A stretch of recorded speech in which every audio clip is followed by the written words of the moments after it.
पानीको बहाव उच्च भएसँगै सप्तकोशी ब्यारेजका 56वटै ढोका खोलिएको छ। कोशीमा आइतबार 11:30 बजे पानीको बहाव 5,10,960 क्युसेस पुगेको छ।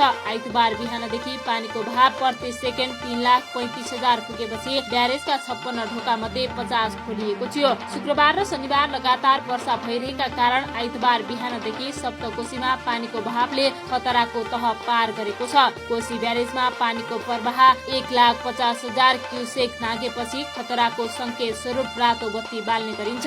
आइतबारबाट कोशी प्रदेशमा मनसुन सक्रिय भएको छ। बिहानैबाट वर्षा जारी रहेको छ। जल तथा मौसम विज्ञान विभागका अनुसार कोशी प्रदेशमा सक्रिय रहेको मनसुन बिस्तारै बाहिरिँदै गएको छ।